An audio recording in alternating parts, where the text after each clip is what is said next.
Clara Dutton had $3 silver, one carpetbag, and the particular kind of pride that only survives after everything else has been taken away. She stood at the iron gate of the Voss Ranch at 4:30 in the afternoon, which in Montana in December meant the light was already dying, bleeding out across the snow in shades of copper and gray. The wind came off the mountain range to the northwest, the kind of wind that did not howl so much as press a steady, relentless weight against her chest, her back, the thin wool of her coat that had been adequate in Ohio 3 years ago and had not been adequate since. She could see the house from the gate. 2 stories, timber and stone, smoke rising straight and serious from 2 chimneys, lamplight in the lower windows warm and yellow as a promise. She had been standing at this gate for 4 minutes. She knew, because she had counted. She was deciding whether a woman with $3 and nowhere to sleep had the luxury of hesitation. She did not. Clara pushed the gate open and walked up the drive. 3 days earlier she had been Miss Dutton, the schoolteacher. She had been standing at the front of a classroom of 14 children in the town of Granger, Montana, explaining long division on a chalkboard that was too small for the room when the school board chairman, a man named Gerald Fitch, had knocked on the door and asked to speak with her privately. Gerald Fitch was a man who delivered bad news the way a doctor delivers a terminal diagnosis, with the careful, neutral face of someone who has practiced the expression in a mirror.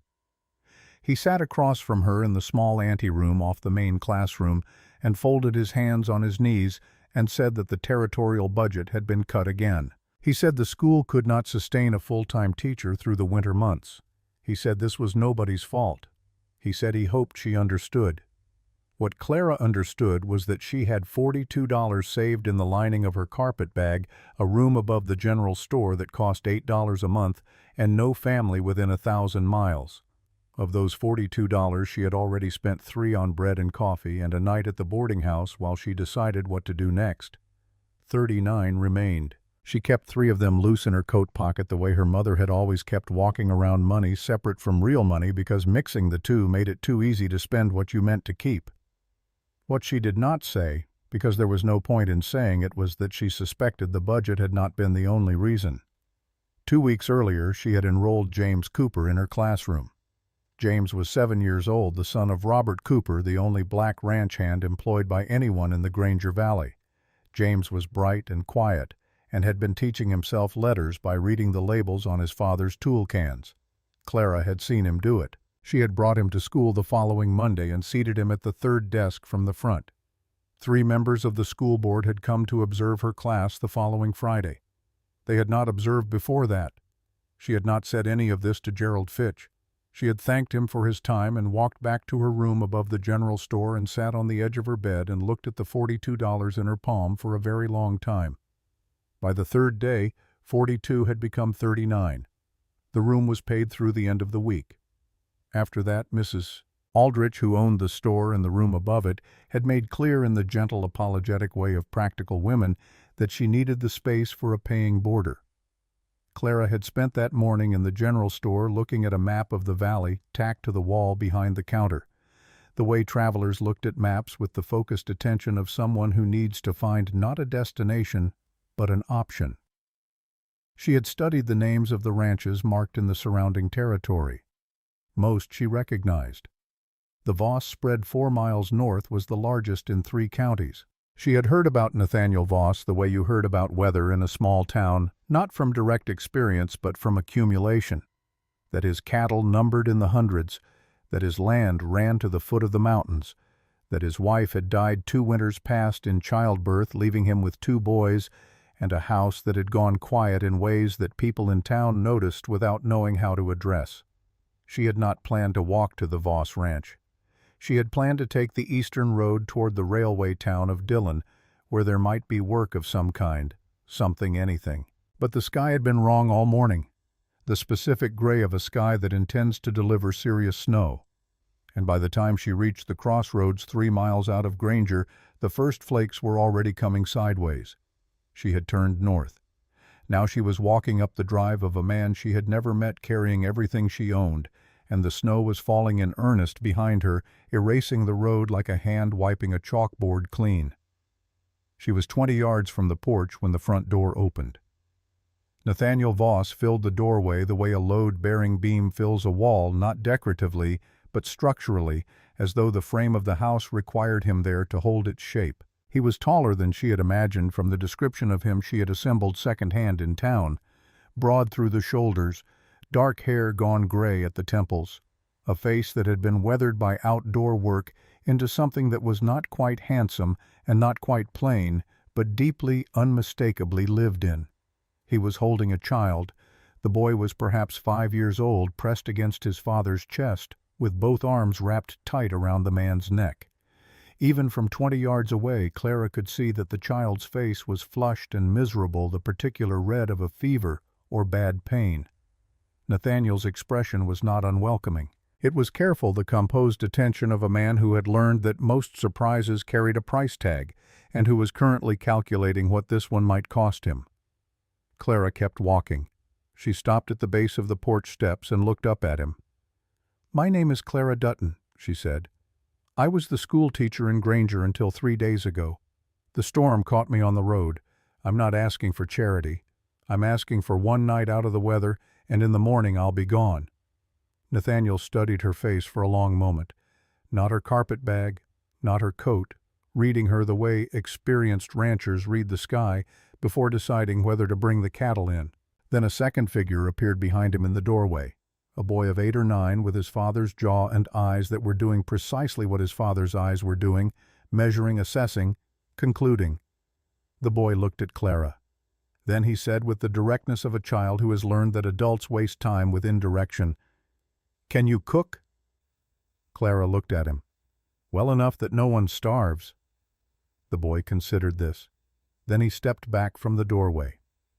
"All right," he said, as though the matter had been settled to his satisfaction, and disappeared into the house. Nathaniel Voss watched his son go. Then he looked back at Clara and stepped aside from the door. "Come in before you freeze," he said. "I'll get coffee." The house was warm in the way that only houses with serious fireplaces and properly seasoned wood are warm, a warmth that felt earned rather than merely present. Clara stepped inside and took in the entryway in the way she took in most things, quickly, quietly cataloging without appearing to catalog. The house was clean, but not arranged.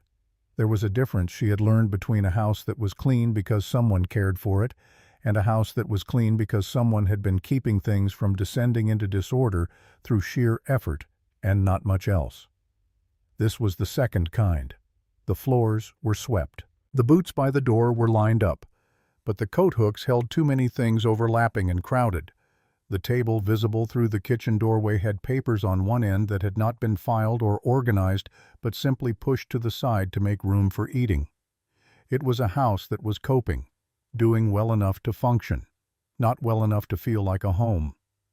The sick boy whose name she would learn was Teddy had been installed on the settee in the front room with a blanket pulled to his chin and a damp cloth on his forehead that was already drying out. He watched Clara with the dull, heavy-lidded curiosity of a feverish child too tired to be wary. The older boy whom she would learn was named Owen had reappeared from wherever he had gone and was now seated at the kitchen table watching her with the unblinking attention of a 9-year-old who has appointed himself the household's primary security concern. He had a book open in front of him that he was not reading. Nathaniel poured coffee from a pot that had been on the stove long enough to be very strong. He handed a cup to Clara without asking how she took it, which was black and which was correct. He stood at the kitchen window and looked out at the snow, which was now falling hard enough to have reduced the barn to a gray shape at the edge of visibility. "Road to Dillon will be closed by morning," he said. "I know." He turned from the window and looked at her. "Where were you headed?" "Dillon, then wherever there was work." "What kind of work?" "Teaching if there was a school. Anything else if there wasn't." He was quiet for a moment. Then, "You said you were the teacher in Granger. Why past tense?" Clara wrapped both hands around the tin cup and felt the heat move through her palms. She had told herself on the walk up the drive that she would not explain herself, that explanation was a form of asking for sympathy, and she did not intend to ask for sympathy. But there was something in the way he asked it without judgment, without the particular inflection that people used when they were inviting a story they could retell later that made her answer honestly. "Budget cuts," she said. "That's the official reason." He held her eyes for a moment. Then he nodded, slow, and once the nod of a man who has heard the shape of a story before, even if he doesn't know the specific words. "Supper's at 6, he said. "You can have the room at the end of the downstairs hall." He did not ask her anything else that evening. Clara ate supper with the three of them at the kitchen table. Owen watched her throughout the meal with unrelenting attention. Teddy fell asleep before his plate was empty, and Nathaniel carried him upstairs without ceremony. The way a man carries something, he does it every night with the particular efficiency of love that has become routine. Clara washed the dishes while Nathaniel was upstairs, and when he came back down and saw what she had done, he looked at the clean kitchen for a moment without expression, then went to his study and closed the door. Clara sat in the kitchen until the lamp burned low. It was close to midnight when she heard the footsteps. She had been lying in the narrow bed in the downstairs room, not sleeping, listening to the house settle around the storm outside when she heard Nathaniel come down the stairs. Slow and heavy, the footsteps of a man moving through a house in the dark from long familiarity rather than light.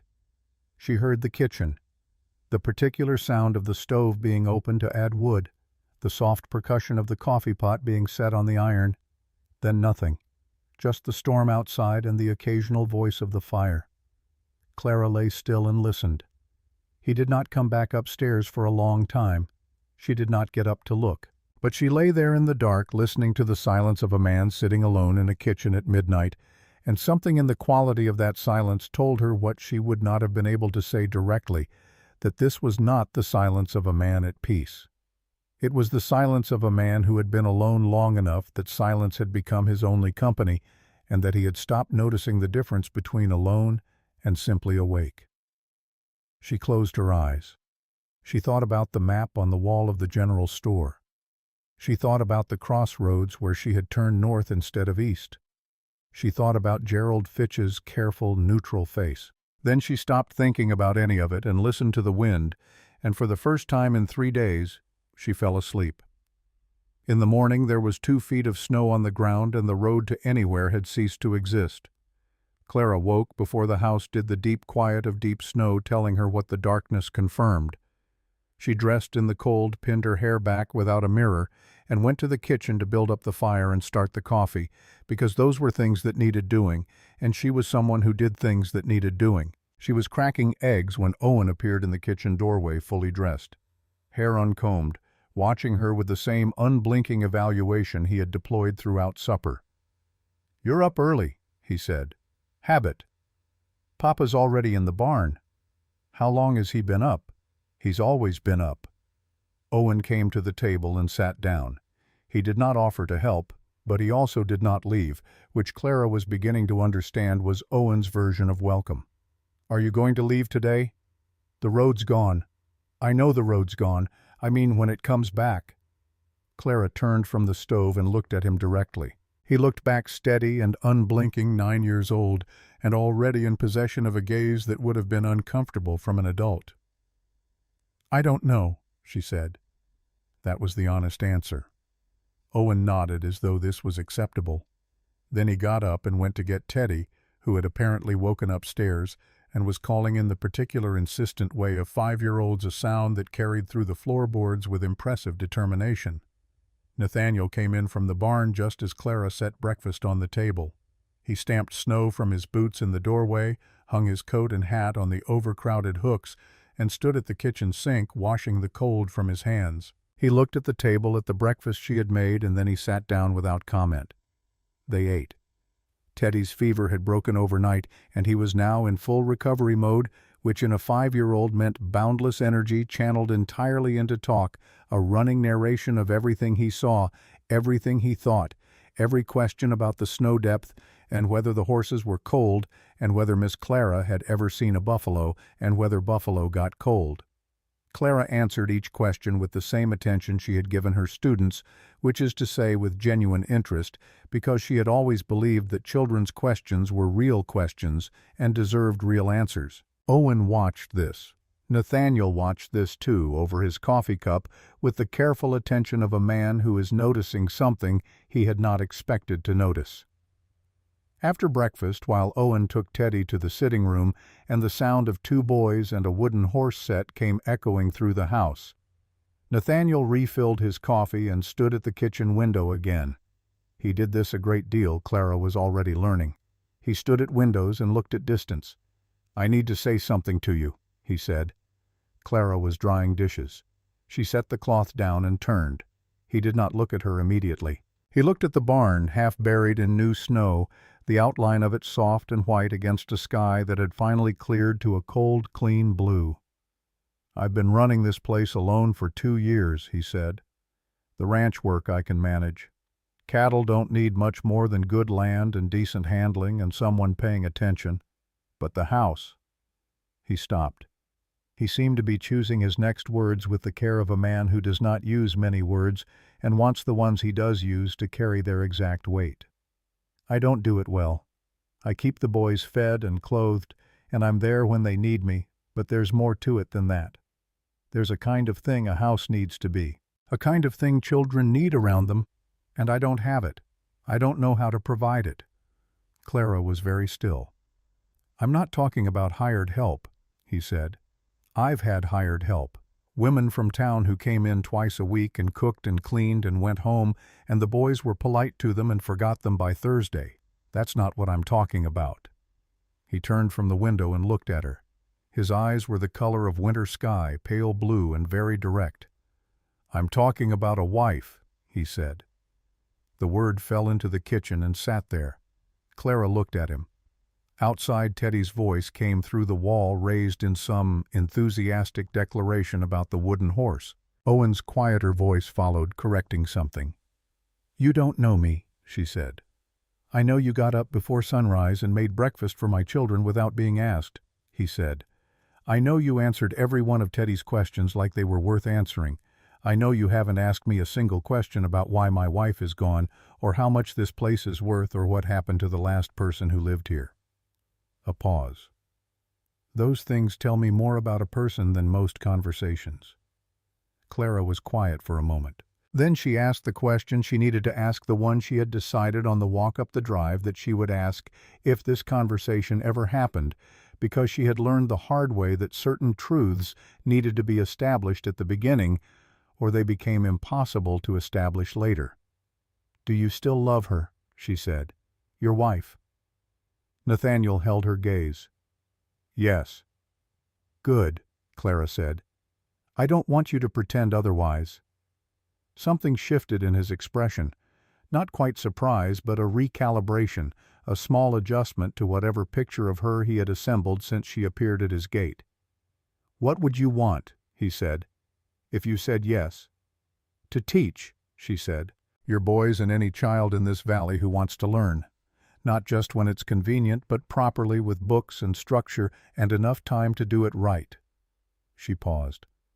"I won't ask your permission for that. It's not negotiable." "All right. My own room, my own space. Done. And you don't ask about my past until I choose to tell it. There are things in my history that belong to me, and I'll share them when I'm ready and not before." He nodded once. "Same applies to me." Clara looked at him. He was watching her with the same steady patience he had brought to every exchange since she arrived, the patience of a man who had learned that the most important things in life were worth waiting for. She thought about the room above the general store. She thought about Mrs. Aldrich's apologetic face. She thought about the road to Dillon, which was buried under 2 feet of snow, and even if it were not, would have led her toward uncertainty dressed up as possibility. She thought about Owen watching her across the breakfast table, evaluating, deciding. "If either of us wants to end this after a year," she said, "we discuss it like adults and handle it without cruelty, to each other and to the boys." "Agreed." "Then yes," she said. "I'll marry you, Nathaniel Voss." He extended his hand across the kitchen table. She shook it. His grip was firm and warm and calloused in the specific pattern of a man who worked with rope and leather and cold iron every day of his life. It felt, she thought, like the handshake of someone who kept his word, not because he was incapable of breaking it, because he had decided long ago that he wasn't that kind of man. "I'll ride to the Reverend when the road's clear," he said. 3 days, maybe 4. "I'll have the house sorted by then," she said, without quite deciding to say it, and then it was said, and she let it stand. The 3 days that followed were quieter than Clara expected, and more complicated than she had allowed herself to anticipate. She sorted the kitchen first because the kitchen was the center of a working household, and its disorder was a form of disorder that spread outward. She reorganized the cabinets so that the most used things were most accessible. She made a list of what was running low and what was entirely gone. She found, pushed to the back of the highest shelf, a jar of blackstrap molasses that had crystallized and a tin of coffee that was nearly a year old, both of which she dealt with without ceremony. Nathaniel came in from the barn the second evening and stood in the kitchen doorway for a long moment looking at the rearranged space. He did not comment on it, but he ate every bite of his supper that night, and Clara, who had been watching, noted this and filed it away. Owen, she was learning, expressed himself primarily through action rather than language. He showed up in the kitchen when she was cooking and stood nearby without helping, which she understood was his way of being present without being vulnerable. He showed up at the doorway of the room she was using as a schoolroom, looked at the books she had arranged on the shelf she had cleared for the purpose, and disappeared without comment. He showed up 3 times at the threshold of what she was doing and left without crossing it, and each time Clara did not invite him in or press him, and each time he came a little closer than before. On the 3rd morning she left a book open on the schoolroom table, a collection of stories about explorers, and went outside to help bring in firewood. When she came back, the book had been moved. Not far, perhaps 6 inches, as though someone had leaned close to read the open page, and then, caught in the act, had pulled back but not quite managed to put the book back exactly where it had been. Clara put the firewood away and said nothing. That same evening, Teddy fell asleep at the dinner table for the 2nd time. As Nathaniel lifted the boy from his chair and carried him upstairs, Clara began to clear the dishes. Owen remained at the table, which was unusual. He usually disappeared upstairs immediately after supper. She did not look at him directly. She moved around the kitchen with the quiet efficiency of someone doing the evening routine, and she waited to see what he would do with the unusual fact of his own staying. After a long silence, Owen said, "She made gingerbread." Clara paused in her work. "My mother," he said, "at Christmas. The whole house smelled like it for 2 days after." Clara set the dishes down. She turned, not fully just enough to show she was listening, the way a schoolteacher learns to listen, with her body slightly angled away so the child speaking does not feel examined. "It sounds like a good smell," she said. It was. He was looking at his hands on the table. "I can't remember what she looked like anymore when I try to picture her on purpose, but sometimes I'll smell something and she'll just be there." He stopped. Clara waited. "I'm not trying to make you feel bad," he said quickly. I don't know why I said that." "You said it because it was true," Clara said, "and because true things need somewhere to go sometimes, or they sit in your chest and get heavy." She paused. "You don't ever have to feel bad about remembering her. Not around me. Not ever." Owen looked up at her. His face, so carefully arranged in neutrality at all other moments, was for a brief instant simply a 9-year-old boy's face, young and uncertain and wanting something he couldn't name precisely, but that Clara recognized immediately because she had been wanting the same thing for most of her adult life, to be told it was safe to feel what you actually felt. "Okay," he said. Then he got up, cleared his own plate to the sink, which he had not done before, and went upstairs to bed. Clara stood in the kitchen after he was gone, listening to the house around her. The fire, the wind outside that had dropped to a whisper now that the storm had passed, the particular settling sounds of a house built to last. She thought about something she had not allowed herself to think clearly until this moment, which was that she had agreed to spend her life in this house with these people, and that in 72 hours these children had already done something to her that she had not authorized and could not undo, which was to make her care about them, not as a responsibility or a transaction, as themselves. This was not what she had planned.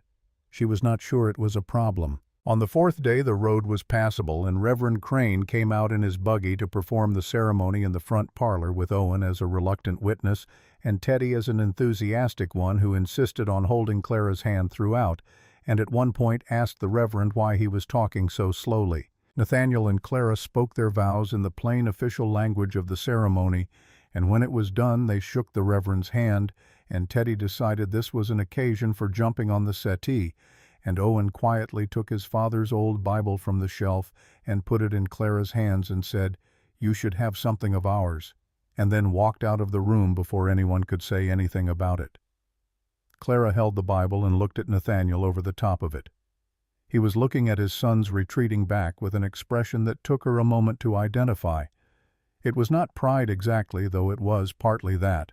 It was the expression of a man who has been surprised by the people he loves, surprised in the best direction, surprised toward hope, and who does not quite know what to do with that feeling, except hold it quietly and try not to break it. That evening Edna Pruitt came to the door. Clara had heard the name from Owen, who mentioned in passing that Edna was their nearest neighbor, and that she brought food sometimes, and that her ginger snaps were the best in the valley. Edna proved to be a woman in her mid-50s, broad and practical, with the particular warmth of someone who has lived long enough to understand which things matter and which things only seem to. She brought a pie and congratulations and helped herself to coffee with the ease of someone who knew where everything in the kitchen was kept, which told Clara that Edna had been the person keeping this household functional during the worst of the past 2 years. Clara liked her immediately. Nathaniel took his coffee and went to check on the horses the way men sometimes remove themselves from domestic spaces when something is going to be said that they do not want to be present for, or that they specifically want said in their absence. Edna watched him go. Then she looked at Clara with clear, appraising eyes. "He's a good man," she said. "Stubborn as a winter frost, and he keeps things too close to his chest, but good." "I'm beginning to see that," Clara said. Edna wrapped both hands around her coffee cup and looked at the window, and what she said next she said carefully, the way you hand someone something breakable, making sure they have a proper grip before you let go. "He's going to need more help than he's told you," she said. Clara was still. "The ranch has a lien on it," Edna said. "Kessler Bank in Dillon. He took a loan 2 winters ago after Ruth died to keep the operation running through the losses. They had a bad summer, cattle prices dropped, and he's been servicing the debt since, but—" She stopped. "Foster's coming in the spring to assess. If the numbers aren't better than they were last quarter, the bank will move to collect." The kitchen was very quiet. "Does he know you're telling me this?" Clara asked. "No." Edna met her eyes. "And I want you to think very carefully about whether you're angry at me for telling you." Clara thought about it. She thought about it the way she thought about things that mattered fully and without flinching. "He should have told me himself," she said. "Yes." Edna nodded. "He should have. He didn't because he's a man who was raised to believe that asking for help and admitting to trouble are the same thing, and he spent 2 years not asking for help and watching things get a little smaller each season." She paused. "He didn't tell you because he was afraid you wouldn't stay if you knew." Clara was quiet for a long moment. Outside she could hear Teddy somewhere in the yard talking to the horses through the corral fence, a one-sided conversation conducted with great seriousness and elaborate detail. She had come here looking for shelter, for safety, for a winter survived instead of lost. That had been the whole of what she was asking for, 1 season, possibly 2, solid ground under her feet, while she decided what came next. Now she sat in a kitchen. She had organized herself in a house where a 9-year-old boy had put his father's Bible in her hands in a home that smelled like wood smoke and coffee and the faint ghost of someone else's gingerbread. And she understood that the ground under her feet was not as solid as she had believed when she shook Nathaniel Voss's hand 4 days ago. She thought about walking away. She sat with the thought the way you sit with pain, letting it be real, not pretending it wasn't there. Then she thought about Owen's face in the kitchen doorway coming closer each time. She thought about Teddy's hand in hers during the ceremony. She thought about a man sitting alone at midnight in a kitchen with cold coffee and only silence for company. She set her own cup down on the table and looked at Edna Pruitt. "When does Foster come?" she asked. Edna looked at her for a moment with something that was not quite relief and not quite respect, but occupied the space where those two feelings meet. "First week of April," she said. Clara nodded slowly. April was 3 months away. 3 months, she thought. A long winter, a harder spring, and a man who did not yet know that the woman he had married for practical reasons had just quietly and without announcement decided to stay for reasons that had nothing practical about them at all. "Thank you for telling me," Clara said. Edna stood, brought her cup to the sink, and patted Clara once on the shoulder with the firm, brief affection of a woman who does not waste gestures. "Welcome to the valley, Mrs. Voss," she said, and went out into the cold. Clara sat alone in the kitchen as the evening settled around the house. She could hear Nathaniel coming in from the barn boots on the porch boards, the familiar sequence of his return. She could hear Teddy come running to meet him, the high sound of the boy's voice carrying through the walls, and Nathaniel's lower voice responding, and then both of them coming inside bringing cold air and the smell of horses and hay. She turned from the table and went to the stove to put supper on. She did not say anything to Nathaniel about what Edna had told her. Not that evening. There was a right time for that conversation, and this was not it. But as she moved through the kitchen and he washed his hands at the sink, and Teddy set the table with the careful seriousness of a child proud of a new skill, and Owen came downstairs and took his seat, and the four of them settled into the ordinary ritual of an evening meal. Clara felt something she had not expected to feel in this kitchen, or possibly anywhere. She felt at home. Not the home she had come from. Not the home she had imagined when she was young and the future seemed large and full of clear direction. Something different. Something that had been built in the space of 4 days from coffee and firewood and the honest words of a tired man and a child who had put a Bible in her hands. She did not trust it entirely. It was too new, too fragile, too dependent on things she did not yet fully understand. But she did not dismiss it either. She served supper, and they ate together.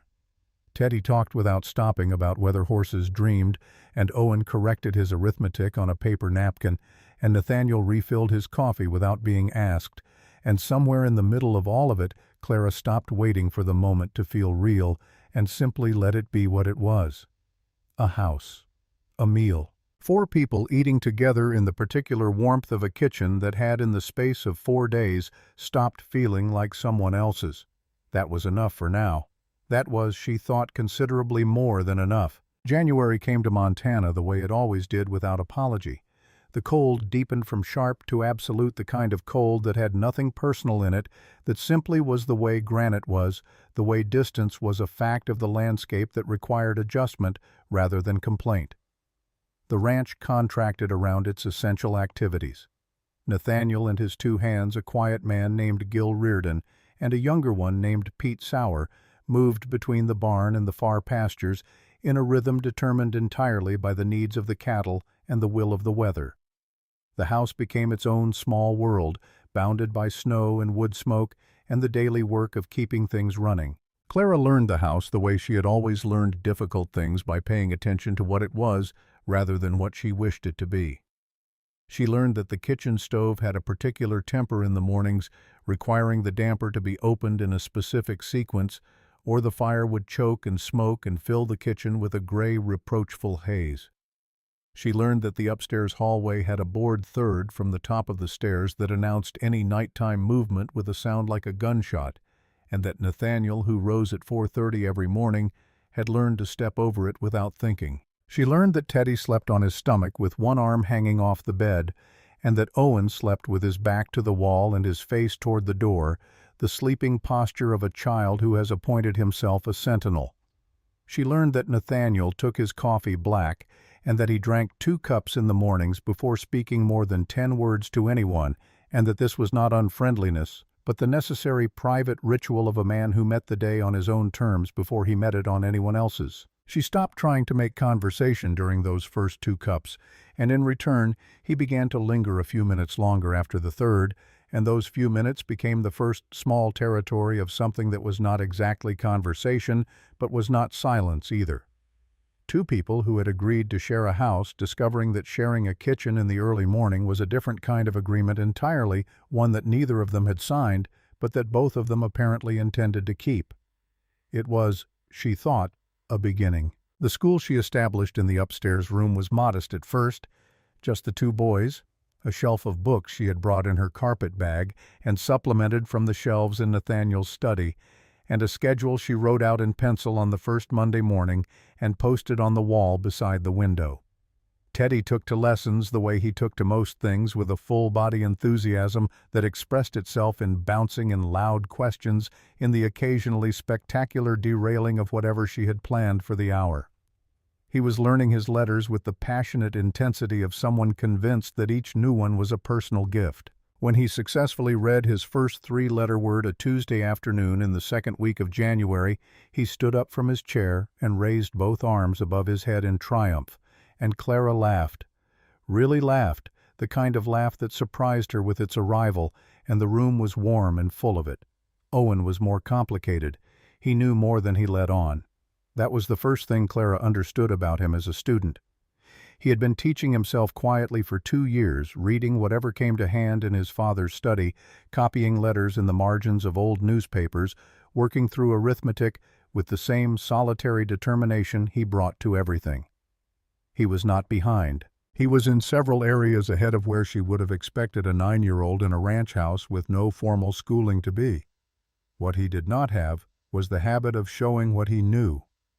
He had spent 2 years as the eldest person in the house, who was not actively grieving, which had taught him to be capable quietly to solve problems without drawing attention to the solving to be competent as a form of not being a burden. He had turned his intelligence inward, made it functional rather than expressive, and now he sat in the schoolroom and gave careful, minimal answers that were always correct and never more than what was asked. Clara did not push. She set problems slightly beyond what she knew he could handle and let him work through them without comment. And when he arrived at the answer, she moved on without praise, because she had noticed that praise made him uncomfortable in the way that unexpected attention makes people uncomfortable when they are not accustomed to it.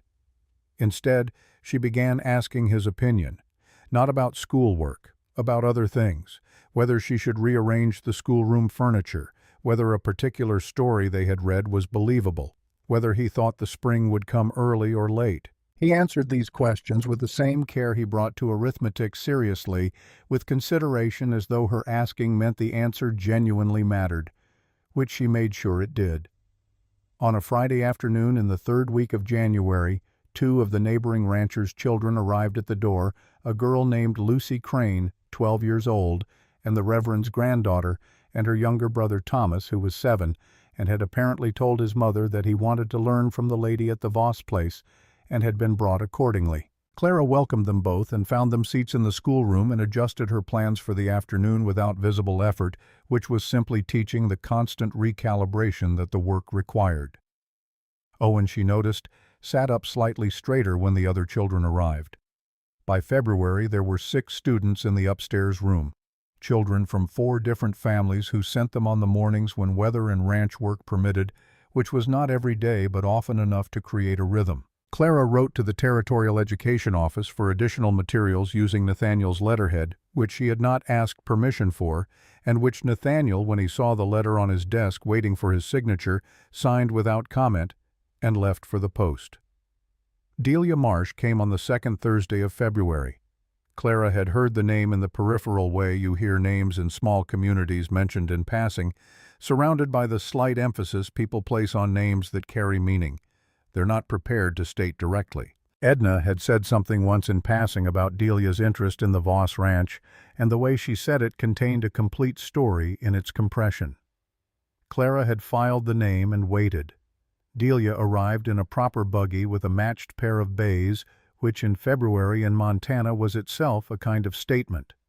She was perhaps 40 handsome in the particular way of women who have always had enough money to dress well and enough time to arrange themselves carefully. She wore a fur-trimmed coat and boots that had not walked through a working ranch yard before today, and she carried a covered basket that turned out to contain an entire roasted chicken and a jar of preserved peaches and a small cake. She was perfectly polite to Clara. Perfectly specifically calibrated polite, the politeness of a woman who has assessed a situation and decided that open hostility would be counterproductive. She brought the basket into the kitchen. She exclaimed warmly over the boys, whom she had clearly known for some time, and they received her warmth with the slightly stiff courtesy of children who have been taught manners but are not sure how they feel about the person. She admired the way the kitchen had been arranged, and Clara, who had arranged it herself, heard the specific texture of that admiration and understood it for what it was.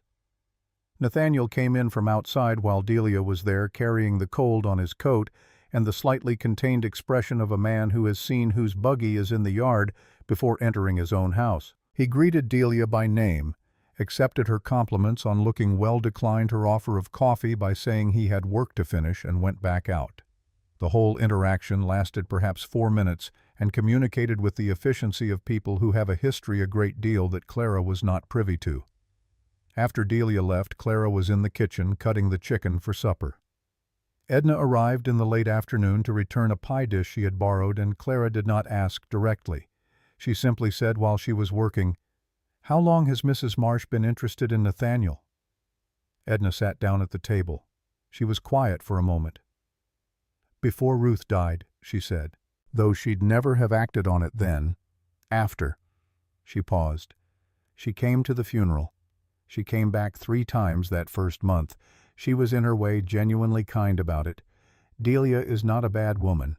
She simply knows what she wants and pursues it with the patience of someone who expects to get it eventually." "Did he ever consider it?" Edna looked at her. "No," she said. "But he considered being practical. There's a difference, and sometimes it's a narrow one." Clara set down the knife and turned. "Edna," she said, "when you told me about the debt, you said he didn't tell me because he was afraid I wouldn't stay if I knew." "Yes, but he also could have solved the debt by accepting what Delia was offering." Edna was quiet for a moment. When she spoke, her voice was careful. "He could have. Why didn't he?" Edna looked at her across the kitchen table with the clear, steady eyes of a woman who has been watching this particular man for years and has thought about this particular question longer than Clara had been in the valley. "Because Nathaniel Voss does not make decisions about his children based on what solves the problem in front of him," she said. "He makes them based on what kind of life he wants those boys to grow up inside." Clara stood with that for a moment. Then she picked up the knife and went back to work. That night after supper, after the boys were in bed and Gil and Pete had returned to the bunkhouse and the house had settled into its late evening quiet, Clara was sitting at the kitchen table working on lesson plans by lamplight when Nathaniel came in from his study. He poured coffee that was by then too old and too cold, but drank it anyway, and stood at the window in the way he had, looking out at the dark yard and the dark barn and the mountain shape against the lighter dark of the sky. Clara kept writing. She had noticed that Nathaniel's evening arrivals at the kitchen had grown later in the past week, which she understood was not avoidance, but the opposite of it. A man who did not want company left when the company was settled. A man who found himself wanting it invented reasons to stay. He was inventing them now, she thought, standing at the window with cold coffee, looking at the dark barn as though it required his attention at 9 in the evening. She did not point this out. She kept writing. After a while he set his cup down on the counter and turned to face the kitchen, leaning back against the edge of the sink with his arms crossed, not in the defensive way of a man closing himself off, but in the settled way of a man who has decided to stay in the room. "Delia's a capable woman," he said. "I know," Clara said, without looking up. "She's offered help before, in various forms." "I know that too." A pause. "I want you to understand why I haven't taken it," he said. Clara set her pencil down. She looked at his back, at the line of his shoulders, at the way he held himself at windows, not leaning, never leaning, always upright, as though even the glass required the same attention he gave the open land. "You don't have to explain yourself to me," she said. "Maybe I want to." She waited. He turned from the window and looked at her directly the way he did when he was about to say something he had been deciding whether to say. "Ruth used to tell me I treated every problem like a fence that needed mending," he said. "Find the break, fix the break, move on." She said I was missing the parts in between the living that happened when nothing was broken. He stopped. I've been thinking about that a lot this winter. I think she was right. I think I've been so occupied with keeping things from falling apart that I forgot to think about what I was keeping together for. Clara looked at him. There was something in this moment, in the specific quality of his honesty, that felt like it required an equal honesty in return. "Why are you telling me this?" she asked. He was quiet for a moment. "Because you've been here 2 months," he said, "and this house feels different. Not tidier, though it is. Different in a way I can't quantify.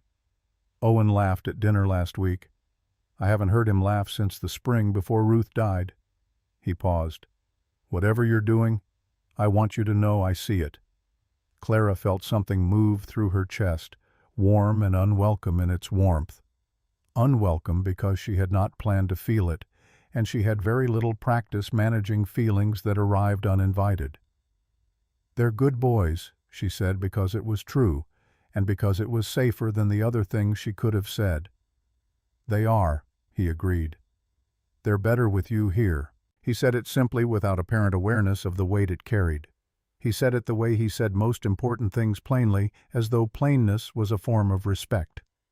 Then he said good night and went upstairs, and Clara sat alone in the kitchen with her lesson plans and the cooling lamp, and the question of what to do with a feeling she had not expected and had not asked for, and could not now that it had arrived entirely dismiss. The ginger snaps were Edna's idea. She arrived on a Wednesday morning in the 3rd week of February with a tin of them and the specific, purposeful air of a woman executing a plan she had thought through carefully. She sent the boys outside to check the depth of the icicles hanging from the barn eave, which was not a task that needed doing but occupied them completely. Then she sat across from Clara and put the tin on the table between them and said without preamble, "I have something to give you, and I need you to understand the full weight of it before you decide what to do with it." Clara put her coffee down. Edna reached into the pocket of her coat, which she had not removed, and placed a letter on the table. The envelope was old, not ancient, but aged, the paper gone slightly soft at the corners, the seal intact. Clara could see that the handwriting on the front, Nathaniel's name in a woman's careful hand, had been written with the particular deliberateness of someone who was writing something important and wanted every letter to be clear. "Ruth wrote this before she went into labor," Edna said. "She came to me the morning of the day she knew the time was coming. She handed me this letter and she said, 'Give this to Nathaniel when he's ready, not before.'" Edna's voice was steady, but her hands, Clara noticed, were folded very tight on the table. "She said I would know when." 2 years, Clara said. 2 years, Edna confirmed. He wasn't ready. He was carrying his grief like a sentence, like something he had been convicted of. "Every month I watched him, and every month I thought not yet. The guilt was keeping him upright. If I took it away too soon, I didn't know what would hold him." Clara looked at the letter. She did not touch it. "Why now?" she said. "Why give it to me instead of him?" Edna looked at her steadily. "Because you need to understand who he is before he falls apart in front of you," she said. "Because when he reads this, he is going to come undone in a way he hasn't allowed himself to come undone, and you are the person who will be there when it happens. And I need you to be ready for that." She paused. "And because I think you're already starting to love this family, and love without the full truth of what you're loving isn't really love. It's just hope." Clara was quiet for a long time. Outside she could hear Teddy's voice, earnest and carrying, explaining something at length to Owen, who was responding in the short syllables of tolerant older siblings everywhere. "What does it say?" she asked. "I don't know," Edna said. "I've held it for 2 years and never opened it." Clara looked at her. "It's not mine to know," Edna said simply. Clara picked up the letter. She held its weight in her hands. She thought about Nathaniel at midnight in the kitchen, the cold coffee, the silence. She thought about the specific quality of his guilt, which she had been able to feel in the way he talked about Ruth, not as grief exactly, but as an accountability. He was refusing to discharge an ongoing payment he had decided was owed. She thought about a woman she had never met, who had written a letter before going into labor and given it to her neighbor to hold, and who had apparently known that she might not come back from that room, and had thought not of herself, but of her husband. "I'll hold it," Clara said, "until the right time." Edna nodded. She took her coffee and her tin and her purposeful quiet and left. Clara sat for a long time at the kitchen table with the letter in her hands. Then she went to the small writing desk in the corner of the room she shared with no one, opened the bottom drawer and placed the letter inside. She closed the drawer. She did not lock it. She went back to her lesson plans. The following week brought the first clear sky in 10 days and temperatures that were still well below freezing but had lost their killing edge, and Nathaniel saddled 2 horses on a Sunday morning and asked Clara with the slightly formal consideration he brought to anything that was a question rather than a statement if she would ride out with him to see the North Pasture. She had ridden before in Ohio, though not recently, and she said so honestly. He adjusted the stirrups without comment, and they rode out together in the cold, bright morning, their breath and the horse's breath making small clouds that hung for a moment in the still air before dispersing. The North Pasture was 3 miles from the house, a long, flat expanse that ran to the edge of a tree line where the land began to rise toward the first foothills of the mountains. In summer, it would be grass. Nathaniel told her the best grazing on the property, where the mountain snowmelt came down through the soil and kept the grass green through July. But there was something else about the North Pasture. At its western edge, where the tree line curved and the land dipped slightly, there was a stand of timber, old-growth pine and fir, dense and serious, the kind of trees that had been growing for 100 years and showed it in their size. Ruth wanted to keep it, Nathaniel said. They had stopped at the edge of the pasture, looking across the snow toward the trees. His voice had its usual evenness, but there was something underneath it, a careful quality, like a man walking on ice he believes will hold, but is testing with each step. She said cutting it would be like tearing out something that had taken longer to grow than either of us had been alive. Clara looked at the trees. They were magnificent, their dark shapes against the white of the snow and the blue of the sky, standing with the indifference of things that measure time in centuries rather than seasons. "But you've thought about it," she said. "I've thought about it." He was quiet for a moment. "Timber prices are good this year. That stand would pay off a significant portion of the debt." He paused. "I haven't done it because—" He stopped. Clara waited. "Because she wanted it left," he said, "and I haven't been able to make myself do something she specifically didn't want even now." They sat on their horses in the cold morning and looked at the trees that Ruth Voss had loved. Clara thought about the letter in her desk drawer. She thought about timing. Not yet, she decided. Not yet. "There might be another way," she said. He looked at her. "Not cutting it," she said. "Or not all of it. Selective harvest, the outer edge leaving the old growth, and a payment plan with the bank restructured rather than paid in full." She paused.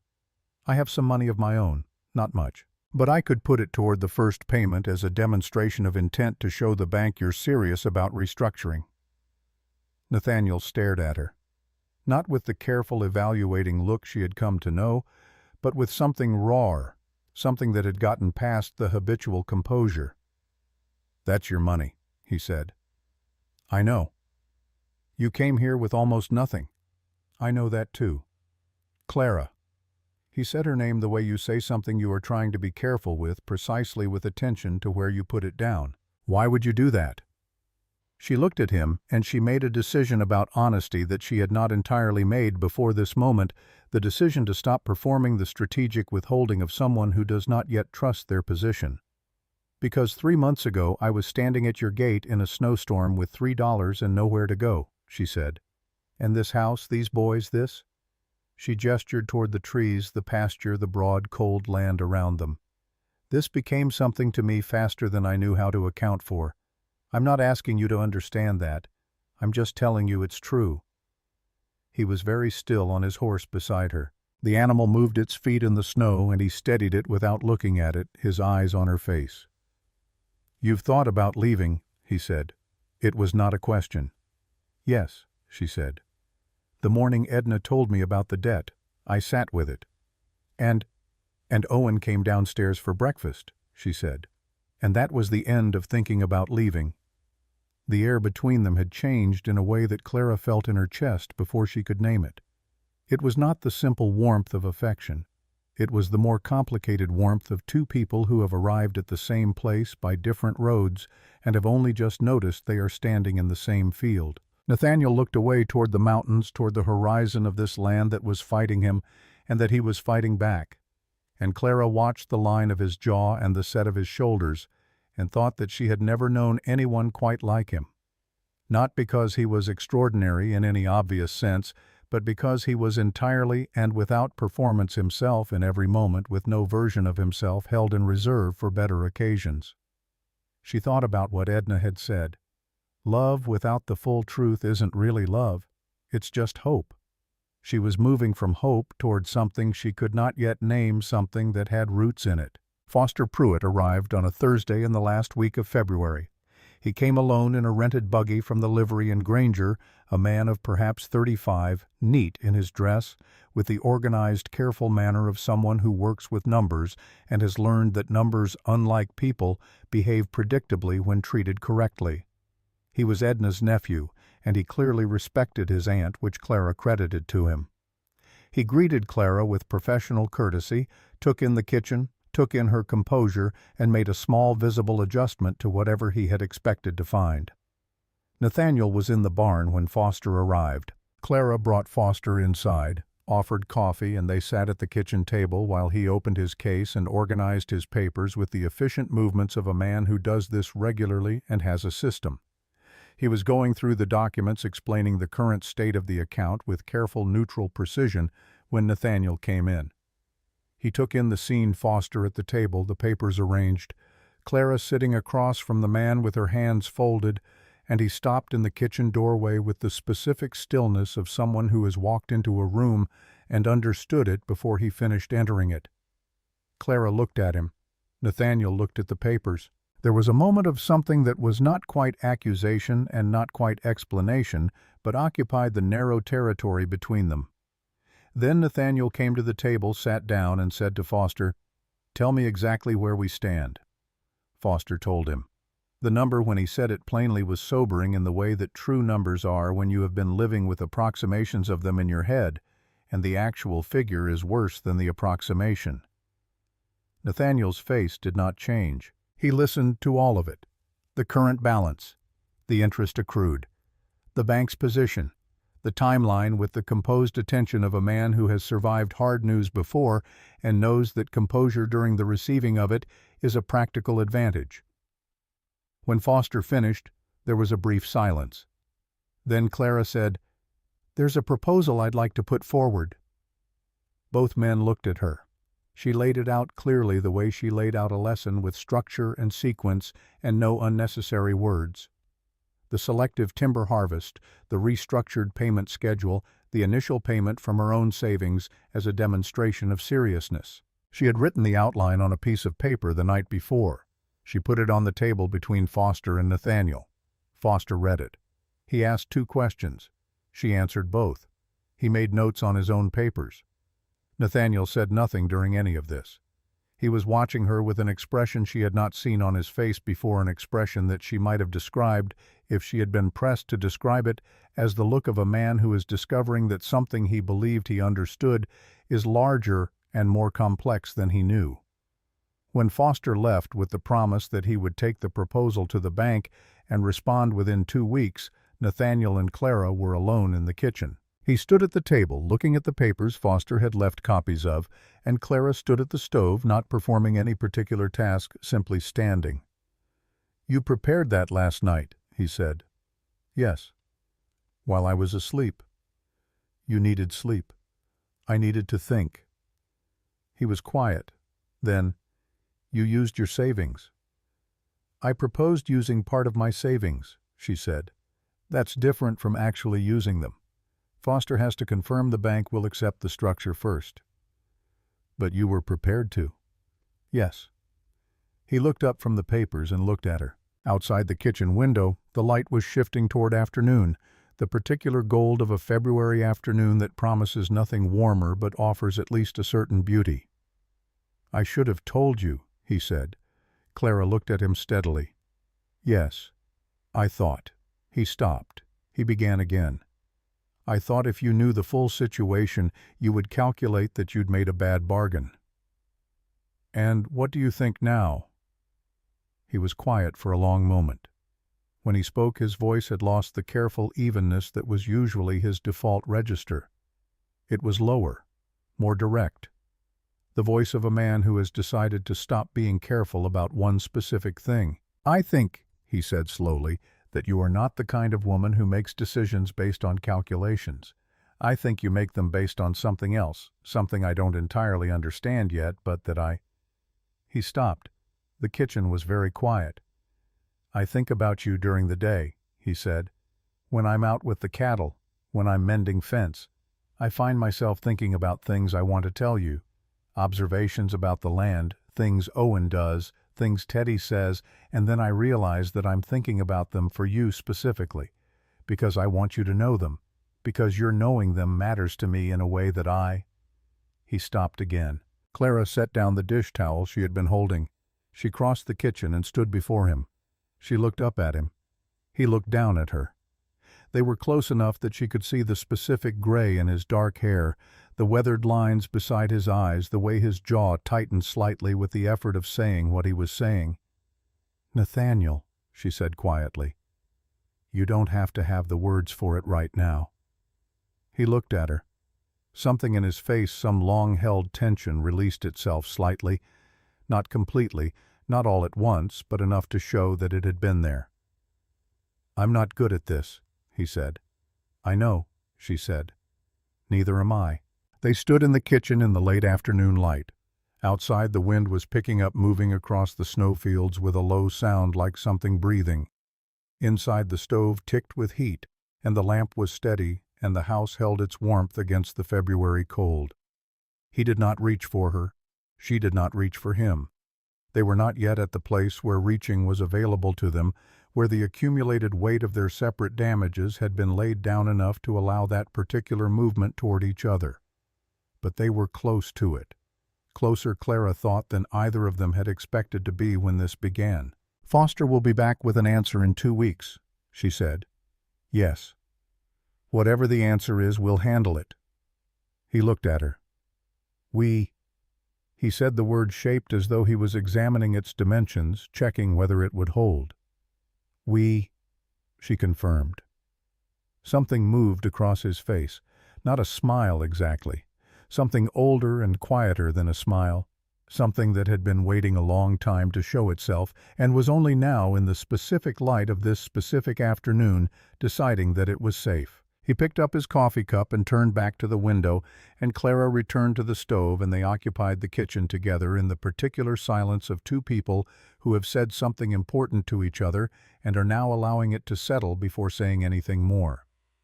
Upstairs, they could hear Owen reading to Teddy, the older boy's voice moving through a story with the careful expression of someone who has recently learned that words have feelings in them, and the younger boy's occasional interruptions, questions about what certain words meant and whether the horse in the story was as good as their horses and whether it was almost supper time. Clara listened to this and felt it in her chest the way she felt all the good things that had arrived in this house unexpectedly, with a slight sharp edge, the edge of something almost too valuable to hold without fear of dropping it. She turned back to the stove. She started supper. Outside, the Montana winter pressed against the windows of the Voss ranch house, cold and absolute and entirely indifferent, and inside, the four of them moved through the ordinary miracle of a shared evening, getting warmer by the hour. March came in hard. Not the dramatic violence of the January storms, which had announced themselves with wind and falling pressure and the particular quality of light that experienced people in this country learned to read as warning. March came in quietly with a gray, settled determination, the cold deepening again after the brief suggestion of warmth that February's clearer days had offered, as though the season had reconsidered its intentions and decided that softness was premature. Clara had been at the Voss ranch for 3 months. She knew this because she had been counting not with longing or with dread, but with the particular attention of someone who is measuring something they are not sure they trust, yet checking the foundation for cracks, the way you check new ice before putting your weight on it. 3 months. Long enough that she woke each morning knowing exactly which sounds belonged to the house and which belonged to the weather. Long enough that Teddy no longer ran to Nathaniel first when something frightened him in the night. Long enough that Owen had stopped positioning himself between Clara and his father in the unconscious protective way he had maintained through January, the physical grammar of a child who has decided finally that the new person does not require supervision. She was standing at the kitchen window on the first Monday of March, watching Nathaniel and Gil work with the new calves in the near pasture when Foster Pruitt arrived. She had not been expecting him until Thursday at the earliest. He had written 4 days prior to say the bank had reached its decision ahead of the original April schedule, and he could come Monday if they were available. Nathaniel had written back the same afternoon to say yes. The 3 weeks since Foster's first visit had required a daily discipline of not interpreting silence as outcome of going about the work of the house and the school and letting the answer arrive in its own time. And now it had arrived on a Monday morning with the organized quiet of a man who worked with numbers and trusted them to do the talking. Foster knocked. Clara opened the door. He came inside with the organized quiet of his professional manner and accepted the coffee she offered and sat at the kitchen table and opened his case. "The bank has agreed to the restructure," he said. Clara set down her own cup. The selective harvest proposal was the deciding factor. He continued making notes as he spoke the movements of a man who processes information by externalizing it. They want a timber assessment done in April once the snow is off the ground sufficiently to confirm the projected yield. If the assessment comes in within 20% of your estimates, they'll formalize the new schedule. He looked up. Your initial payment proposal also helped. It demonstrated commitment to the process. Clara nodded slowly. "There's a condition," Foster said. His voice did not change in register, but there was a slight deliberateness to the way he said the word that told her the condition was significant. "The restructure carries a higher interest rate on the remaining balance, not punitive but higher. It extends the total repayment period by 18 months. He slid a paper across the table toward her. "You should look at the full terms before Nathaniel signs." Clara looked at the paper. She looked at the numbers, which told their story plainly the way numbers always did. The ranch would survive. The debt would be managed. The timeline was longer, and the total cost was higher, but the land would remain. The cattle would remain. The house would remain. The boys would remain.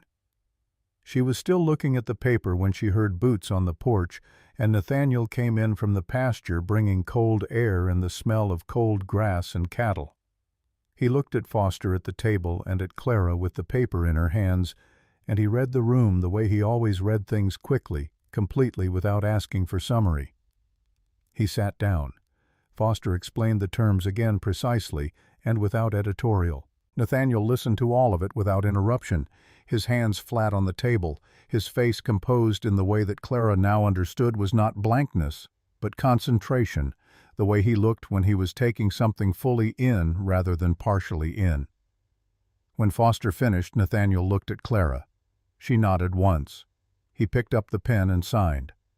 Foster gathered his papers with professional efficiency, shook both their hands and left with the slight added warmth of a man who has delivered good news and is pleased by his own part in it.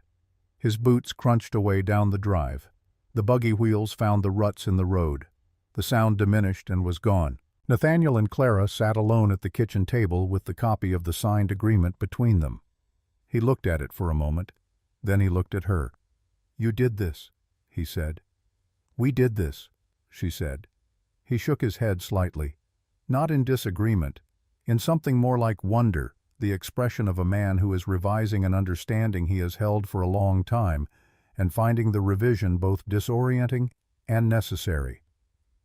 "I spent 2 years," he said slowly, "trying to hold this place together by myself, telling myself that was what a man did, that asking for help was a different kind of losing." He stopped.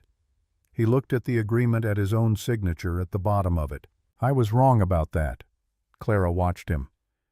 Ruth used to say I was the most capable and the most stubborn person she had ever known, he said, and that those two things in the same person were a particular kind of problem. The ghost of something moved across his face, not quite a smile, but related to one. She was right about most things. She sounds like she was very direct, Clara said. She was. He paused. You remind me of her in that way, not in other ways. You're different from each other in most ways. But that directness, the way you say the true thing without dressing it up. He looked at her. I've always found that easier to trust than anything else. Clara held very still. She was aware of the letter in the drawer of her writing desk 12 feet away through the wall of the kitchen, its presence as palpable to her as if it were sitting on the table between them. She had been aware of it every day since Edna had placed it in her hands, a constant peripheral weight, the knowledge of an unread truth that belonged to someone else and that she had been carrying on his behalf without his knowledge. She thought about Edna's words. Love without the full truth isn't really love. She thought about timing. She looked at Nathaniel at his face in the morning light of this kitchen that she had made her own over 3 months, at the man who had signed a paper and thanked her and told her she reminded him of his dead wife and meant it as the highest kind of compliment, and she made the decision that she had been approaching for 3 weeks. I need to give you something, she said. She went to the writing desk. She opened the bottom drawer. She brought the letter back to the kitchen and placed it on the table in front of him. He looked at it. She watched his face as he recognized the handwriting on the envelope, watched the recognition move through him, watched him go very still in the way of a man who has been struck and is processing the impact before he allows himself to respond to it. Where did you get this? His voice was low. Edna, Clara said. Ruth gave it to her before the labor began. She asked Edna to hold it until you were ready. She paused. Edna gave it to me 2 weeks ago. She said she needed me to understand who you were before you read it. She thought I should be the one to decide when. Nathaniel looked at the letter for a long moment without touching it. 2 weeks, he said. Yes. You've been holding this for 2 weeks. Yes. He was quiet. She could not fully read what was moving through him. The composure was holding, but only just the way a dam holds when the water is very high, visibly under pressure, the surface trembling with the effort. Why now? He asked. Clara thought about how to answer this. She thought about the signed paper on the table, about the timber in the north pasture that Ruth had loved, and that was going to help save the land she had loved, about 3 months of a life built in the space between necessity and something larger than necessity. Because I think you're ready, she said, and because I think we're ready, the 4 of us. She paused.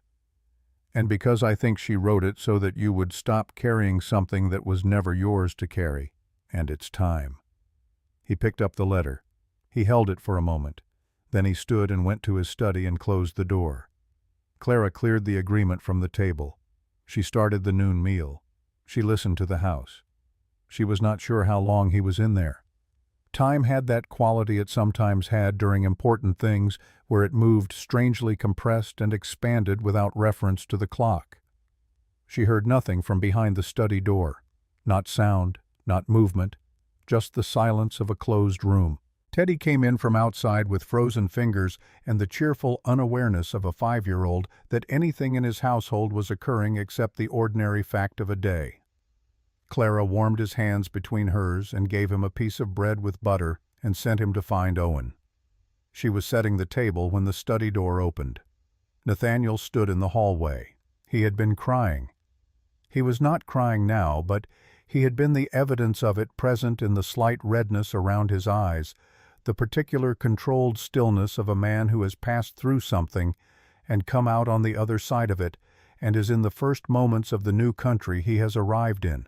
Clara did not move toward him. She waited. He came to the kitchen doorway and stood there looking at her. She knew, he said. His voice was rough but steady. She knew before. The doctor told her there was risk. She didn't tell me because she knew I would have made her go to Denver to better doctors, and she said in the letter that she didn't want me to spend my life wondering whether my decision had taken her away from me. He stopped. His jaw tightened. She made the decision herself. She said it was hers to make. Clara waited. "I've been carrying it for 2 years," he said.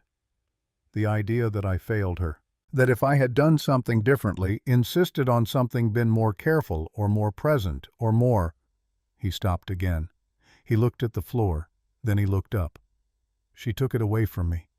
She took the fault away from me before she was even gone." His voice broke on the last word cleanly and briefly, like something that needed to break and was better broken. Clara crossed the kitchen and stood before him. She put her hands on either side of his face the way you hold something you are afraid of dropping, and she looked at him directly. "She loved you," she said. "That's what the letter says. Everything else is the language she used to say it." He put his hands over hers. His hands were large and very warm, and she could feel the roughness of them, the physical record of all the work he had done on this land that she had come to love alongside him, without fully realizing when the alongside had happened. They stood in the kitchen doorway for a long moment, not kissing, not speaking, simply holding each other's face and hands in the noon light, while the stove ticked warmly, and somewhere outside Teddy's voice rose in some enthusiastic declaration about a discovery he had made in the snow. Then Nathaniel put his forehead down against hers and closed his eyes. Clara closed hers. She thought about the road to Dillon that she had not taken. She thought about a gate in a snowstorm and a decision made from desperation that had become, in the particular alchemy of lived time, something else entirely. They stayed like that until Teddy came crashing through the back door with a handful of snow he wanted to show everyone, and the ordinary world reassembled itself around them, loud and immediate and entirely welcome. Delia Marsh came on the following Saturday. Clara heard the buggy from the schoolroom where she was finishing the week's lesson plans, the matched bays on the drive, the sound that she had learned to identify as specifically Delia's arrival. She set down her pencil. She went downstairs. Nathaniel was in the front parlor. He had heard the buggy too, and he was standing when Clara appeared in the doorway, his expression carrying the particular tension of a man who knows that an overdue conversation is about to occur and has been preparing for it. Delia came in. She greeted them both with the composed graciousness that Clara had come to recognize as her default register, the warmth of a woman who has long practice at managing situations that are not what she wants them to be. She sat. She accepted coffee. She looked around this front parlor at the changes 3 months had made. The small rearrangements, the addition of books to the shelf, the children's drawings pinned to the board beside the fireplace, Owen's careful lettering on one, Teddy's enthusiastic color on another. She took in all of it with a quiet thoroughness. Then she looked at Nathaniel. "I heard about the restructure," she said. "Foster mentioned it in general terms, that things had been worked out." She paused. "I'm glad for you, Nathaniel. I mean that genuinely." "Thank you, Delia," he said. She looked at her coffee cup for a moment.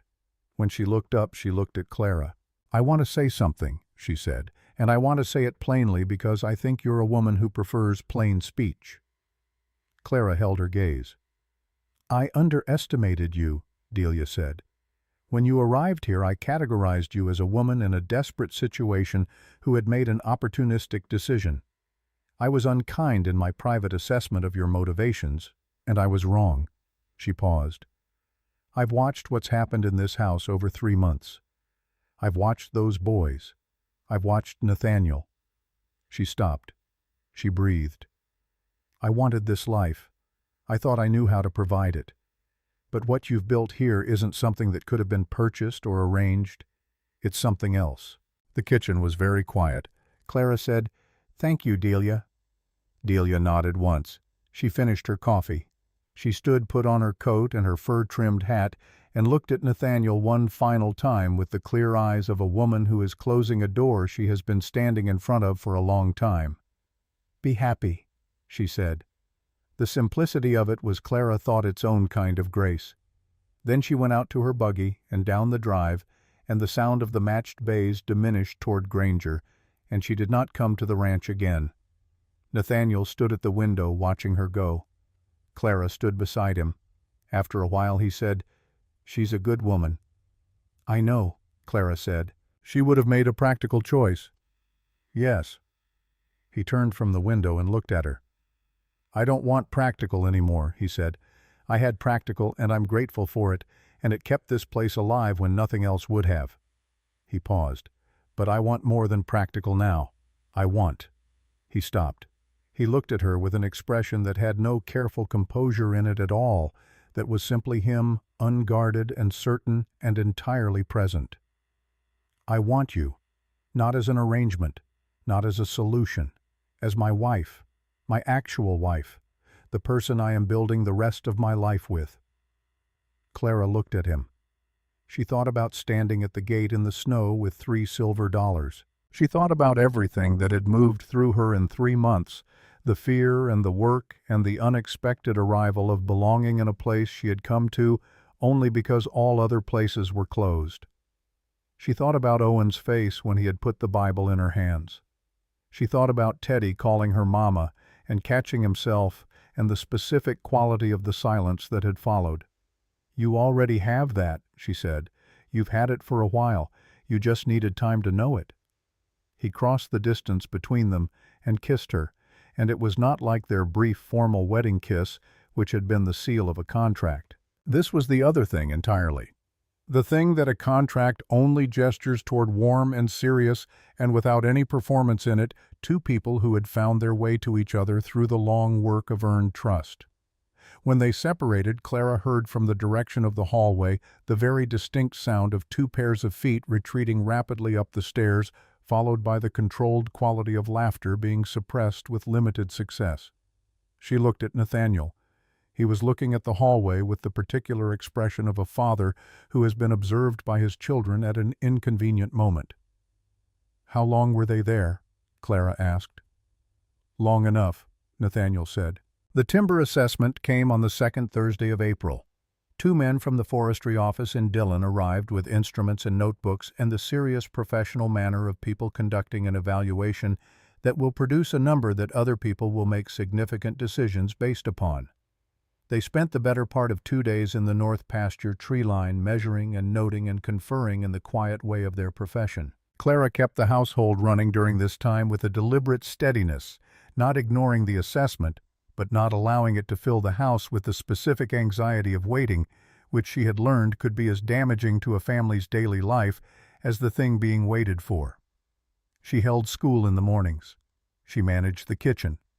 She listened when Nathaniel came in each evening and told her what the assessors had said or not said, and she responded practically and without excessive reassurance, which she knew he valued more than comfort. Owen, who had been listening to adult conversations with the comprehensive attention that serious children bring to matters they understand are important, came to her on the Wednesday evening of that week while she was working at the writing desk.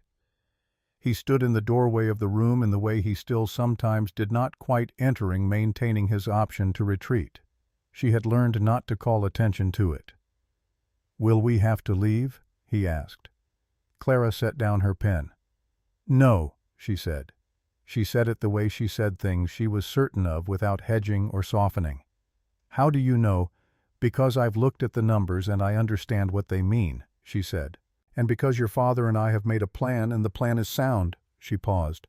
"And because even if the assessment came in lower than we hoped, we would find another way. We would find it together." Owen came the rest of the way into the room. He sat down in the small chair by the window, the chair that Clara had come to think of as Owen's chair, the one he chose every time he came to find her in the evenings. "Papa smiles now," he said. "I know. Real ones, not the ones he used to do when he was trying to show us he was fine." Clara looked at him. "You knew the difference." "I always knew the difference," Owen said. He was quiet for a moment. Then he said with the careful precision he brought to important statements, "I want to give you something." He reached into his shirt pocket and took out a small object and held it across the space between them. Clara leaned forward to see. It was a brooch. Small, simple, the kind of ornamental pin that a woman might wear at the throat of a dress on a Sunday morning. The silver was tarnished with age, and the small blue stone at its center had a crack in one corner that had been there a long time, long enough that the crack was part of the object's character rather than a flaw. Clara looked at it and then at Owen, and understood without being told what it was. "Your mother's," she said. "Yes." He was holding it steadily, his arm extended, his face arranged in the composed expression he used when something cost him more than he was willing to show. "I've been keeping it. After she died, I took it because I was afraid it would disappear and I'd have nothing to hold." He stopped. "I've been keeping it for 2 years, and I've been thinking about it for the last month, and I decided." He stopped again. Clara waited. "I decided that giving it to someone is different from losing it," he said. "Edna told me that. She said keeping something too tight isn't the same as keeping it safe." Clara looked at the brooch in his hand for a long moment. She thought about all the ways this 9-year-old boy had held himself together since his mother died, the solitary vigil of it, the weight of it, the loneliness of being the one who remembered most clearly. She took the brooch from his hand. She held it in her palm and looked at the small blue stone and the tarnished silver and the crack that had been there long enough to belong. "I will keep this as carefully as you have," she said, "and when you want it back, it's yours. It will always be yours." Owen looked at her. His face for a brief and unguarded moment was simply a child's face, young and open, and relieved in the way that a child is relieved when something they were afraid to do turns out to be survivable. "I don't want it back," he said. "I want you to have it. There's a difference." Clara closed her hand around the brooch. "Thank you, Owen," she said. He stood up, straightened the front of his shirt with the slightly formal movement he had when he had done something significant and was returning to the ordinary world from it, and went to the doorway. "Can I ask you something?" he said from the threshold. "Always. Do you love Papa?" He asked it the way he asked arithmetic problems, directly expecting a direct answer, not as a trap or a test, but as a genuine inquiry that deserved the accuracy it requested. Clara thought about 3 months of mornings and evenings. She thought about the kitchen at midnight and a man with cold coffee. She thought about standing in the north pasture with the mountains behind them and the trees that Ruth had loved, and Nathaniel's voice saying things he had been deciding whether to say. She thought about a letter delivered through 2 pairs of hands carried across 3 weeks of careful waiting, arriving at its moment with the precision of something that had always known when it was supposed to land. "Yes," she said. "I do." Owen nodded as though this confirmed something he had already known and was simply checking for accuracy. Then he went down the hall to his room. Clara sat at the writing desk with her hand closed around the brooch for a long time. The timber assessment came back in late April 14% below the high estimate and 3% above the low one, which Foster Pruitt communicated in a letter that arrived on a Tuesday and that Nathaniel read twice at the kitchen table before handing it to Clara. The bank formalized the restructured agreement 2 weeks later. The papers arrived and were signed and filed, and the particular weight of the uncertain had become the different manageable weight of the known. On the first Saturday of May, which brought the kind of morning that Montana reserved for the beginning of things, sky so clear and blue it seemed freshly made air that carried the smell of wet earth and new grass and something faintly mineral from the mountain snowmelt moving down through the soil. Nathaniel found Clara at the fence of the near pasture. She was watching the calves who had discovered the pleasure of running for the first time without snow to contend with, and were exercising this discovery with considerable enthusiasm, careening across the pasture in short explosive bursts, followed by abrupt stops and expressions of bovine self-congratulation. Nathaniel leaned on the fence beside her. They watched the calves together. "I've been thinking about something," he said. "What's that?" He was quiet for a moment. She had learned to read his silences, to distinguish between the silence of a man gathering words and the silence of a man avoiding them. This was the gathering kind. "When we were married in January," he said, "it was a legal proceeding. Reverend Crane said the words, and I said the words, and you said the words, and it was done." He paused. "I want to do it again." Clara looked at him. "Not because the first one wasn't real," he said carefully, but because the first one was about what we needed. I want a ceremony about what we have, what we've built." He turned to look at her. "I want Teddy to be there properly, not as a child who happened to be present, but as someone who understands what's happening. I want Owen to stand beside me because he wants to, not because he's been told to." He paused. "I want the Valley to come. I want Edna there. I want Reverend Crane to say the words in a way that isn't about contract." He looked at her steadily. "I want to tell you in front of the people who will watch us live this life what you are to me." Clara looked at the calves running their short, joyful circuits in the morning pasture. She thought about being 26 years old and standing at an iron gate in a snowstorm with $3 silver and a carpetbag and a pride that was the last thing she had owned. She thought about all the things she had been afraid to want, because wanting had always been followed by losing. She thought about the long, slow work of learning to stay when staying was hard, the morning-by-morning construction of a life that had not been planned, and that was in its unplanned nature more fully hers than anything she had carefully arranged had ever been. "Yes," she said, "I would like that very much." He reached across the fence rail and took her hand. His palm was warm and rough and entirely familiar, the hand she had come to know as a constant and reliable fact of her world. They stood at the fence and watched the calves run until Teddy came crashing out of the house to announce that breakfast was ready, and they went in together. The ceremony was held on the third Saturday of May, in the yard of the Voss Ranch under the sky that only the high country of Montana produced, the sky that made people who had grown up somewhere else understand why the people who had grown up here could not stay away from it. Edna and her husband arrived early, and Edna went directly to Clara and pressed both her hands between her own and said nothing, which said everything. The families of the school children came, the Cranes and the Sowers and the Holloways, and 3 other families from the surrounding valley, their children running through the yard with the cheerful oblivion of children at celebrations who have no responsibilities except to enjoy themselves. Gil Reardon and Pete Sauer stood together at the edge of the gathering in their Sunday clothes, cleaned up and slightly uncomfortable, and clearly pleased to be there.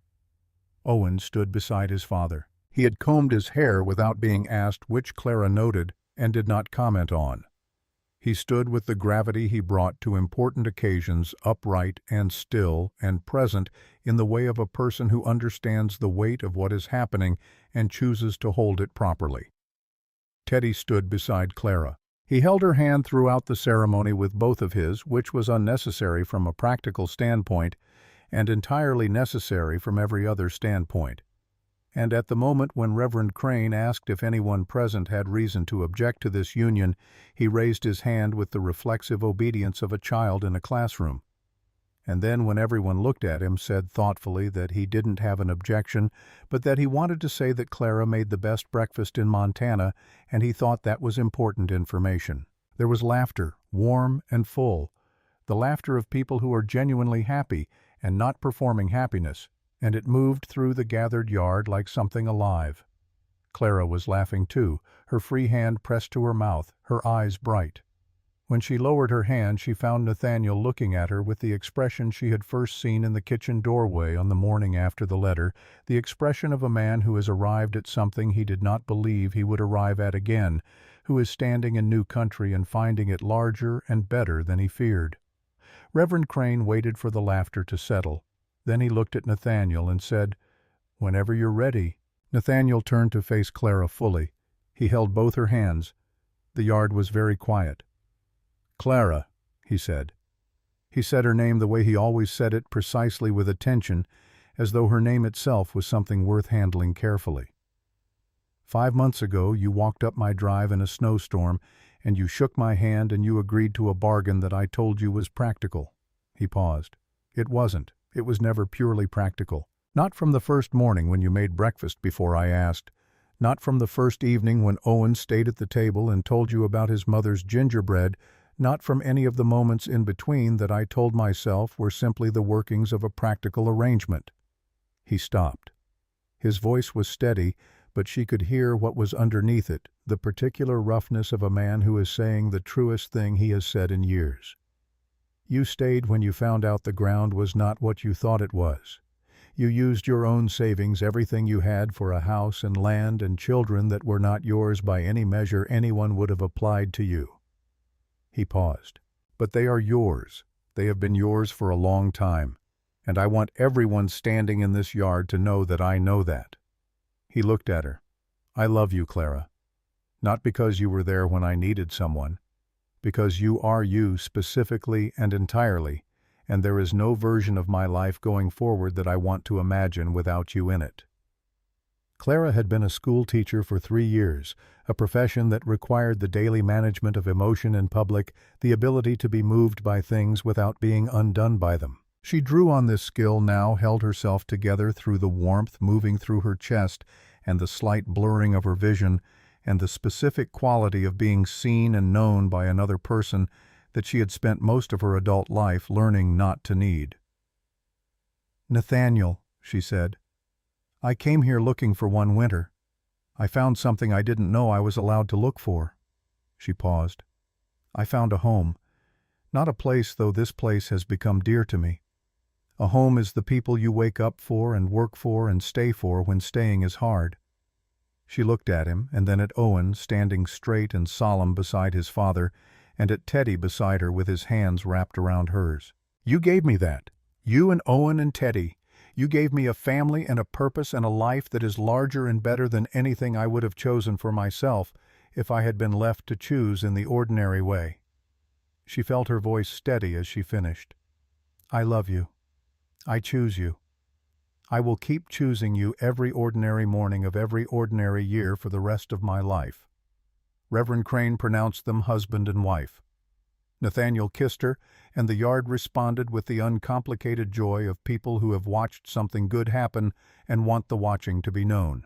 Teddy threw both arms around them simultaneously, nearly toppling all 3 of them, and when they laughed and steadied themselves, Owen was there too, not with the all-in enthusiasm of his younger brother, but with his hand on Clara's arm, brief and firm, the gesture of a 9-year-old boy who has decided that this woman is his and is expressing it in the only language he fully trusts, which is action rather than words. Clara put her arm around Owen and held him against her side. He did not pull away. The afternoon moved through itself in the particular way of good days, which is not quickly or slowly, but fully each hour present and complete. There was food, the contributions of a dozen families laid out on tables Nathaniel and Gil had built from planks and sawhorses, and there was the sound of children running in the new green grass, and there was conversation that moved between the serious and the easy in the way of people who live near each other and have learned the rhythm of each other's thoughts. Edna found Clara near the fence at the edge of the gathering in the last hour of the afternoon when the light was going golden and long. "You know," Edna said, standing beside her and looking at the yard at Nathaniel, talking with the Holloway men about summer grazing at Owen, explaining something to Lucy Crane with the seriousness of a natural teacher at Teddy asleep in Gil Reardon's arms, because he had run himself entirely out of energy and had simply stopped where he stood. "Ruth would have liked you." Clara looked at her. "Not because you're like her," Edna said. "You're not particularly, but she had a gift for recognizing people who were worth the trouble of knowing." She paused. "She would have taken one look at you on that drive in January and known." Clara looked out at the yard, at her family moving through the golden late afternoon. She thought about a woman she had never met who had loved this land and these children and this man, and had found the particular courage of writing down the truest things she felt so that they would survive her. She thought about a letter passed from hand to hand across 2 years and placed at last where it needed to be. She was not Ruth. She would never be Ruth. There was no replacement for what those boys had lost, for what Nathaniel had lost, and she had stopped wanting to be one. She was Clara specifically, and entirely as Nathaniel had said, and what she had built here was hers in its own right, not a continuation of someone else's story, but the beginning of her own. She reached up and touched the brooch at her collar. Ruth's brooch, the small blue stone with its old crack warm from her skin now, and she thought that belonging to a place and a family and a life did not require you to have been there from the beginning. It only required you to be there now fully with your whole self and to keep choosing to be there tomorrow. "Thank you," she said to Edna, For everything. Edna patted her hand once the firm, brief warmth of her particular affection. Then she went back to the gathering. Clara stayed at the fence a moment longer. The mountains were catching the last of the day's light, the high peaks still carrying snow that would not melt until June, the lower slopes already green with the beginning of summer.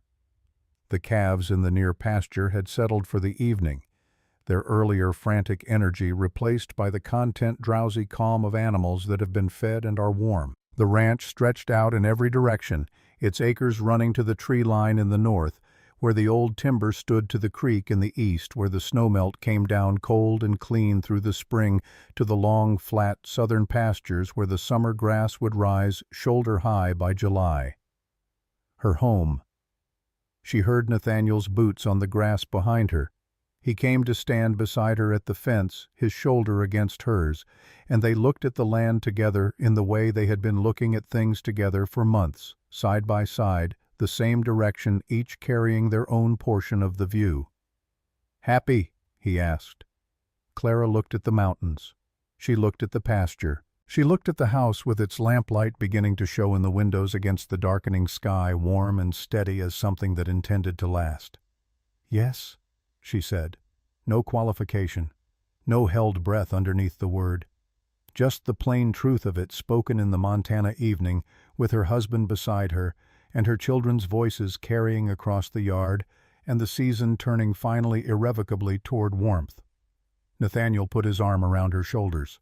They stood together at the fence while the day finished itself around them, while the last guests said their good evenings and their horses and wagons moved down the drive toward the road that led back to their own houses and their own lives, while Gil and Pete cleaned up the tables with the quiet efficiency of men who had learned to be useful, while Owen came to find them and leaned against the fence post with his particular contained patience, and Teddy was carried out by Edna still deeply asleep and deposited in Nathaniel's arms with the transfer of someone handing over something both valuable and heavy. Teddy, without waking, put his head against his father's shoulder, and his hand reached out blindly until it found Clara's sleeve and gripped it.